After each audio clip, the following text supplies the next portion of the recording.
Kamusta pong muli mga katambay? Nagbabalik po muli ang inyong katambay. Si Katambay Manong po mga katambay. Dito po sa ating maliit na programa, Tambayang Makabayan, kinukomentuhan po na inyong lingkod. Ito po, pag-usapan po natin mga katambay, ito pong nakarang araw, ito po talaga, putok na putok. Di ba ba? Dahil kahit po nasa bilangguan na, nakakulong na, may mga kaso na, dahil nga sa sinasabing mga pandarambong, pagnanakaw, sa custom, mga lagayan, di ba? Alam naman natin yan eh. Yung mga trabahador, hindi naman lahat. Pero napakarami tumatanggap pagdating sa custom, di ba? Ngayon po, binubuhay po nila yung kaso, di po ba? Dito po sa sinasabi nilang star witness, o talagang totoo ang sinasabi po ng isang convicted na at nakakulong na sa kulungan. Ito pong si Jimmy Guban, mga katambay. At dito na po nag-uumpisa dahil kinukonek na po ito sa droga. Dito, di po ba? Yung sinasabing droga na kinakabit po sa pamilya ng Duterte at kasama na po ang manugang na si Mans Carpio, ang asawa ng Vice President. Ngayon po, nagsalita po ang senador, mga katambay, dahil talagang ang patutunguhan po nito ay siyempre po masama at mga drug lord at ikinakabit po rito sa war on drugs din ng dating Presidente Rodrigo Duterte. Ngayon po, ano sabi ni Senator Bato? Nagsalita po si Senator Bato, mga tambay, na ito daw po mga congressman na ito na talagang mga oportunista, mga katambay. Oportunista, parang mga ito hindi dapat, walang mga paninindigan, hindi dapat pagkatiwalaan, mga katambay. Kasama na yung walang paninindigan, oportunista, at hindi balingbing, mga katambay. Dahil siguro sa pakinabang. Ito, pakinggan po natin ang balita at sumagot naman po ang mga representative, mga katambay. Sumagot po. Pakinggan po natin at komentuhan po natin. Pinatiko sa ilang kongresista ang paratang ni Senador Bato de la Rosa na oportunista at walang prinsipyo ang mga kongresistang suportado noon. Pero ngayon binabatikos na ang drug war ng nakarang administrasyon. Nakatutok si Jonathan Andan. Political harassment, political attacks. Ito ang reaksyon ni Vice President Sara Duterte sa pagdawit ng dating Customs Intelligence Officer na si Jimmy Guban sa kapatid na si Congressman Pulong Duterte at asawang si Second Gentleman Attorney Mans Carpio sa 6.8 billion peso shabu shipment noong 2018. Pero sabi ng isa sa mga miyembro ng Quad Committee ng Kamara na duminig sa testimonya ni Guban, hindi totoo ang paratang ng bise. Sabi pa ni Fernandez, wala itong koneksyon sa pagkaras ni VP Sara sa gabinete ng Marcos administration. Noong isang buwan lang daw kasi yun. Gayong noong isang taon pa raw naghihiring ng iba't ibang komite ng Kamara tungkol sa umunoy EGK at droga. Walang political harassment dito. If ever na nagtutugma-tugma yung mga ebidensya at iisa yung pinatutunguhan ng aming investigasyon, hindi namin po kasalanan yon. Ang pagtawag naman ni Senator Bato de la Rosa na oportunista at walang prinsipyo sa mga kongresistang panay-puri noon sa drug war ng Administrasyon Duterte, pero ngayon bumabatikos na tinapatan ni Antipolo Representative Romeo Acop na dati ring Police General. Si Bato aniya ang totoong oportunista na ginamit daw ang koneksyon kay dating Pangulong Rodrigo Duterte para maging PNP chief at senador. Tinawag din niyang tuta ni Duterte si Bato na mas nakatuon daw sa kanyang karera sa politika kaysa hustisya. Sinusubukan pa namin kunan ng payag si Senador Bato kaugnay nito pero hindi pa siya sumasagot. Nauna nang sinabi ni VP Sara na inaasahan na raw niya ang impeachment case na unang lumutang ng banggitin nito ni Attorney Harry Roque. Sabi ni Roque, nalaman daw niya ito mula sa... Mga katambay, narinig po natin ang walang kinikilingang balita, mga katambay. Mga mainstream media na walang kinikilingan. Nagsasabi lang po ng pawang katotohanan lamang. Pagdating po sa administrasyon po natin ngayon, talagang lalo ang pag-uusapan po ay pamilya Duterte at kaalyado ng mga Duterte. Buhay na buhay po ang mainstream media, mga tambay. Bukas na bukas ang kanilang mga mata, ang kanilang mga bibig, ang kanilang mga tenga, mga tambay. Umpisa na po natin, mga tambay. Ito po. Talagang may katotohanan po at sumasang-ayon po. Komento ni Kamanong, sumasang-ayon si Kamanong sa sinabi ni General Bato na itong mga congressman na ito ay puro oportunista, mga katambay. Mga manggagamit. Mga manggagamit po ito, mga katambay. Di ba? Dahil noong panahon ni dating Pangulong Duterte, talagang humihimod po ito, di umano, mga katambay. humihimod sa dating Pangulong Duterte at talagang hangang-hanga sila dahil nga naprotektahan po ni dating Pangulong Duterte ang mga mamamayang Pilipino na normal, na hindi lumalabag sa batas at hindi mga nagdodroga katulad ni Kamanong, mga katambay. Pero ngayon po, iba na po. Ang pinoprotektahan na po ngayon ay yung mga addict yata, mga katambay. Yung mga gumagamit ng droga, mga katambay. At ito, hiyang-hiya naman po tayo rito, mga katambay. Sa isang representative, isa pong dating general, mga katambay. Si Romeo Acop, mga katambay. Ito po yata yung taga-Antipolo. Mga kababayan ko sa Antipolo, silipin nyo rin po ito. Baka po marami ng addict dyan sa inyo. Marami na pong nagdodroga dyan. Ito po mukhang sa tingin ni Kamanong, komento ni Kamanong, mas pumapabor po ito sa mga drogista at mga nag-a-addict, mga katambay. Nakakalungkot lang po. Kasi itong magagaling at magigiting na congressman na ito, lalo po itong si dating artista po yata ito, o artista, na si Representative Dan Fernandez, mga katambay. I think isa rin po itong representative sa probinsya po ng Laguna, I think, mga katambay. Kaya nakakagulat po ito. Ito po yung mga mambabatas, di ba? At gigil lang gigil. Yung sinasabi nilang matagal na nilang iniimbestigahan. Ang sinasabi nilang yung kaso o yung sinasabing war on drugs at yung sinasabing EJK, matagal na pala. At sila raw hindi namumulitika, mga katambay. Kung hindi ka namumulitika, di ba? Lalagyan mo lang ng logic yan, mga katambay. Kung hindi ka namumulitika, bakit lahat na pinatatawag mo na maging resources person o kukuhanan mo ng mga figure na totoo na nagkaroon ng malaking korupsyon o malaking droga, shipment, at sinasabing malaki pa rin ang krimen na nagawa ng war on drugs, di ba? Ang kukunin mo puro nakakulong. At may mga kaso, di ba? Sa EJK, sino ang kinukuha mo mga resources? Si dating Senador Laila De Lima. Di ba? Pero puro may bahid ng involvement sa droga, di ba? At kritiko ni dating Pangulong Duterte. At lalo-lalo na si dating Senador Trillanes. Never papabor yan sa dating Pangulong Duterte. Dahil yan ay mismo, pamumulitika, nandyan na yan. Kritiko na po yan. Hindi na mawawala yan. At talagang gustong-gustong pabagsakin yan ang mga Duterte. Di ba? At ito, galing sa kulungan at may mga kaso at nahatulan ng korte. Kaya nga po nakakulong sa bilangguan. Ito si Jimmy Guban, mga katambay. Pero ito yung kinukuhanan mo ng resources na nagsasabi ng totoo. Dating nagtatrabaho sa custom. Sa custom nga nagka-problema ito dahil nga sa pera, di ba? Sa pera, sa lagayan, sa korupsyon. Di ba? Ito sa komento ni Kamanong, kahit piso papatulan ito pagdating sa pera dahil sanay sa pera ito. Di ba? Komento ni Kamanong. Talagang pati kaluluwa nito yata bebenta dahil sa pera. Di ba? Saka ito, sa kakomento ni Kamanong, ito mo sinasabi na si Jimmy Guban, na sinasabi rin ni Senator Bato. Di ba? Hindi na credible na paniwalaan ito. Ito po yung nakakulong na. Ano to mangyayari dito? Ito po ba pagka sinabi na totoo sasabihin, makakalaya ba ito? Di ba? Tapos, sa tingin ni Kamanong, maraming pera yata binigay rito, mga katambay. Mukhang nagkabayaran yata rito, mga katambay. Dahil ito, nakabilanggo. Kahit do'y magsinungaling, wala na sa kanya yun. Dahil nakakulong na ito Di ba? Kahit hindi na totoo ang sasabihin niya, wala na sa kanya yun. Dahil pagkatapos ito, balik ulit siya sa kulungan. Di ba? Walang logic Paano paniniwalaan yung isang nakakulong na maging credible para doon sa may binibintang mo shipment na ilang bilyon di umano dito sa binibintang mo dahil mismo ang Senador Trillanes, ang dating senador. Wala naman din na ipatunayan dyan. Ilang taon na po yan. Since 2018, mga tambay. Ilang taon na po yan. Ngayon, nung maging Pangulo po ang Pangulong Marcos, saka na naman bumalik yan. At itong mga congressman na hindi marunong magsipsip at hindi mga oportunista, ngayon po'y ubod ng galing. Di ba?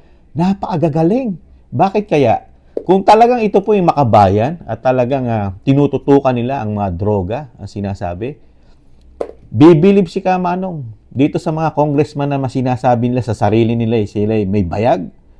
Sa komento ni Kamanong, walang bayag mga katambay. Ang laki-laki ng problema at issue ng Commander-in-Chief. Ngayon kasama ang First Lady, kasama na mga anak, at ang sinasabing kagrupo ng Voltes 5, wala silang investigasyon. Yung mga testigo nito hindi nakakulong. Katulad ni Cathy Binag, malayang-malaya. Bakit hindi nila iniimbestigahan? At si Jonathan Morales, meron ding hawak na ebidensya na magpapatunay. Di ba? Bakit ito ang tinututukan nila? Itong yung sinasabing credible na si Jimmy Guban na magpapatotoo, na sangkot. Hindi niya nakikita personal ang asawa ng Vice President. Saka itong si Congressman Pulong, puro hearsay. Naniniwala na po ang magigiting nating representative katulad ni Dan Fernandez at ng dating general at representative na ngayon na si Romeo Acop. Matindi. Ito po pulis. Katambay. Kung hindi po ito nasusupalan o nabubusalan o nalalagyan yata ang mga opisina na ito na baka naman bilyones ang binibigay dahil sa dami po ng pera ng bagong Pilipinas yata ngayon, mga katambay. Baka yung mga mesa nito lumulutang sa dami at lumulubog din sa dami ng pera. Baka lumulubog dahil sa bigat ng karga-kargang pera yata, mga katambay. At doon mo makikita, mga katambay, ang mga oportunistang mambabatas, di ba? Mga oportunista po ito, ayon kay Senator Bato. Dahil nung napakaganda na nangyari at pabor ang mga tao katulad ni Kamanong, hindi man lang sinesurvey yan ng SWS kung yung war on drugs na ginawa ng dating Pangulong Duterte ay nagustuhan ng mga Pilipino. Wala. Ang nagse-survey lang at nagsasabing hindi maganda, itong mga oportunistang mga congressman, oportunistang mga senador, ayon kay Senator Bato, at oportunistang mga media, isama na natin di umano, mga tambay. Di ba? Puro oportunista Dahil nung Pangulo nga naman, ang Pangulong Duterte, dating Pangulo, talagang, talagang ubod ang sip-sip. Di ba? Napakasip-sip. Kaya, sinasabi nga ni Kamanong, komento ni Kamanong, lagi kasing kinakain yata prutas na balimbing, mga katambay. Napakahilig sa prutas na balimbing. Kaya, tama rin yung sinabi ni dating Pangulong Duterte. Ano aasahan mo sa Kamara at sa Senado? Di ba? Mga oportunista. Tapos raten. Corrupt. Worst na konstitusyon. Pinaka-raten. Di ba? Pinaka-bulok. Di ba? Napakalaki na mga korupsyon ayon kay dating Pangulong Duterte at kay Sasot Rogandos, di ba? Kaya ang magagawa nyo lang dito, Senator Bato, dahil ngayon pinagtutulungan na po at talagang pinupolitical harassment, kasama na po kayo at ang pamilya Duterte, ang Vice President. Ang Vice President, talagang inaasahan niya na yan, pati yung sinasabing kanyang nahayag na sinasabing impeachment, at naguhugas kamay na hindi raw totoo dahil araw-araw nasa Senado ang isang artista at representative na si Dan Fernandez. Mga katamay. Yung sinasabing nilulutong is impeachment. Alam na lahat ni Vice President yan dahil nagsalita na siya, di ba? Dahil nga ang kapangyarihan, pag ayaw mo nang mawala sa iyong katawan, sa iyong pagkatao, dahil ang kapangyarihan, kasama niyan, ang mapakaraming pera, at sinasabing yung addicted o yung kagustuhan mo na maraming droga sa iyong bahay yata. Tama, di ba? Kaya ako ang gagawin ko rito, ang payo ko lang kay Senator Bato, dahil nga ganyan na po nangyayari sa politika sa atin, wala na pong natatrabaho ang mga mangbabatas natin sa Kamara para tugunan ang sinasabi ni Vice President, ang problema ng bansa, kahirapan, kawalan ng trabaho. Pero ang problema ng mga mambabatas, dahil nga hindi sila nabubusalan, hindi sila nabibili, ang kanilang paninindigan, hindi nababayaran, puro politika po ang ginagawa, mga katambay, pamumulitika. Sa pangunguna po ngayon ni Representative Acop at ni Representative Fernandez, mga katambay, na hindi kailanman nabubusalan at hindi nababayaran ang prinsipyo nila, mga katambay. Kaya mapapayo lang natin kay Senator Bato, magsama-sama po kayo ni Senator Bongo at ni Senator Robin Hood. Buksan nyo rin po ang issue ng Commander-in-Chief kasama ang Voltes 5 at ang pamilya ng Presidente. Buksan nyo po dahil meron po mga credible na hindi nakakulong ng mga testigo sa pangunguna po ni Cathy Binag, Mr. Senator. Dahil ang ginagawa po sa inyong pamumulitika sa Kongreso, ay gawin nyo rin po sa Senado. Magbuo po kayo ng sarili nyo komite at gawin nyo mo, manindigan po kayo sa tama. Sa tama po kayo manindigan, Senator Bato. Bakit po? May sarili kayong komite, may independent body po ang Senado, mga katambay. Kaya, huwag po kayong matakot dahil ang mamamayang Pilipino ay susuporta po sa inyo para po mapatunayan ninyo na ang Commander-in-Chief kasama ang grupo ng Voltes 5 at pamilya nito na hindi talaga lulong at gumagamit sa droga. Dahil puro droga po ang issue ngayon. Kinakabit sa inyo ang droga, war on drugs, at ang EJK. Di ba? Panay ang imbestiga nila kahit napakatagal ng tapos. 2018 pa, 2024 na ngayon, hinuhukay pa rin nila, pati mga nakabilanggo, binuhugot nila para mapasama kayo at ang pamilya Duterte. Ngayon, eto, buhay na buhay pa at hindi nakukulong ang Cathy Binag at napakarami niyang hawak na ebidensya. Pagkakataon nyo na ito at ipakita po sa buong Pilipino, sa buong Pilipinas na kayo po ay may yag balls, Senator Bato. Magpakalalaki po kayo. Gamitin nyo po ang binigay sa inyo ng taong bayan katulad ni Kamanong na maging senador at na maglingkod sa amin. Paglingkuran nyo naman po kami, Mr. Senator. Lumagay po kayo sa tama.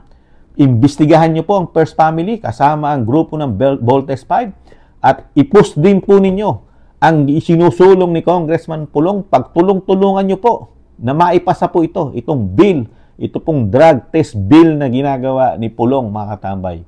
At kayo rin po, Senator Bato, umpisahan nyo na po. Malayo pa ang halalan. Umpisahan nyo na. Yan po ang advice, payo ng isang normal na tao na hindi nagbibisyo ng droga, si Kamanong. Komento ni Kamanong. I-push nyo po. Nasa likod nyo po ang taong bayan, Senator Bato. Huwag po kayong matakot. Napakarami pong ayaw sa bisyo ng droga. Napakarami po sa bansang Pilipinas. Kaya ilan lang po yan, yung mga sumusuporta at namumulitika. Ilang mambabatas lang yan, mga tambay. Dahil nga sabi po ng ating isang subscribers, sinasabi niya, kakaunti lang po yan. Hindi po makakaisang 100,000 yan o hindi makakaisang 1,000 yung mga congressman yan. Dahil sinasabi ng ating subscriber na ang representative lang po ay 252. Isama natin ang party list daw na 63. 315 lang po yan, mga katambay. 315 na mga representative, mga katambay. Kakaunti po yan para sa mga mamamayan, mga Pilipino na gustong ilabas ang katotohanan, lalo sa issue ng droga ng First Family. Di ba? Huwag po kayong matakot. Huwag din kayong matakot sa mga senador. 24 lang yan. Matakot po kayo sa mga Pilipino na kinukutya at hindi nyo ginagawa ang trabaho nyo para sa amin. Gusto namin, ilabas po ninyo, manindigan po kayo. Kayo po nila Senator Bato. Kayo po, Senator Bato. Sumama na po si Senator Go at Robin Hood. Kayong tatlo. Kung maggawa kayo ng committee, ngayon na, umpisahan nyo na. Huwag na po kayo magpatumpik-tumpik. Tingnan nyo po ginagawa ng Kamara na ginagawa nila. Hindi sila nagpapatumpik-tumpik. Wala silang sinasayang na oras, araw, para bakbakan, siraan kayo at ang pamilya Duterte. Tapos kayo natutulog lang kayo sa pansitan. Nahandyan na. Nahandyan na yung mga testigo. Iniintay na lang kayo na magbuo kayo ng committee at mag-imbestiga. Dinadaig pa kayo. Tinatalo pa kayo ni Risa Hontiveros. Di ba? Talong-talo kayo, Senator Bato. Napakadali nyo po imbestigahan yan dahil kayo po ay isang general. General po kayo. Alam nyo po ang pasikot-sikot. Lalo pagdating sa droga at sa tao na nagsisinungaling. Di ba? Kaya mga katambay, hahanga lang tayo, hahanga lang si Kamanong kay Senator Bato kung tututukan niya ito. Dahil hindi tinututukan at hindi nakikita ng media, hindi nakikita ng mga mambabatas, mga senador, ang problema, ang issue ng First Family at ng Voltes 5. Sana, isa man lang, katulad ni General Bato, na manindigan sa tama at talagang ipalabas niya ang totoo na hindi gumagamit ng droga ang Commander-in-Chief at ang pamilya at ang grupo ng Voltes 5. Di ba mga tambay? Yun ang tama eh. Magpakalalaki kayo, General Bato. Ang ganda-ganda pa naman ang pangalan nyo, Bato. Pagdating naman sa Commander-in-Chief, parang hindi na kayo Bato. Para na kayong burak. Para kayo putek. Nawawala na po pagiging Bato nyo yata, mga tambay. Ano po ba? Kaya minsan nagtatanong din si Kamanong, nababayaran po ba kayo? Kaya hindi kayo nagsasalita. Kayo po ni Senator Go at ni Robin Hood. Nababayaran din po ba kayo ang inyong opisina? Natatapalan din po kaya? Nagtatanong lang po si Kamanong, mga tambay. Dahil nagbubulag-bulagan din po kayo, Senator Bato, sa issue po ng Commander-in-Chief. Kaya minsan nagtatanong po ang mga Pilipino, katulad ni Kamanong, how much? Magkano? Nabayaran ba? Kayo? Di ba? Nakakalungkot lang. Kayo po mga tambay, ano po masasabi nyo? Di ba? Yung ginagawa ng Kamara na political harassment, gawin din nila dahil ang Pangulo ng Pilipinas ay mas malaki issue. Dahil nga, napakatagal na raw nagdodroga nito, kabataan pa. Hindi na natanggal sa katawan. Di ba? Sabi ng mga nagpapatotoo. Pati si Sirang Lapid, pero si Lapid, sinabi niya rin sa kanyang mga programa na matagal na gumagamit ang pamilya ng Pangulo. Nakakalungkot. Muli po si Katambay Manong, tulungan niyo po si Katambay Manong na ipus natin, tumapang, manindigan sa katotohanan si Senator Bato. Mismong siya sa opisina niya, magbuo siya ng komite, buksan niya ulit yung sinabi na inumpisahan niya kay Jonathan Morales. Yun na, naumpisahan na eh. Buksan niya ulit, isama niya si Cathy Binag. Di ba? Sana, kalampagin natin mga katambay, kalampagin natin si Senator Bato na magkaroon ng yag balls. Nawawala yata yag balls ni Senator Bato eh. Natatakot po yata sa Commander-in-Chief. Muli po si Katambay Manong, maraming salamat po sa nakagusto po. At syempre po sa mga nagko-comment, like, share, and subscribe. Maraming salamat po mga katambay. Sa muli, paalam, ingatan nawa. Bye-bye.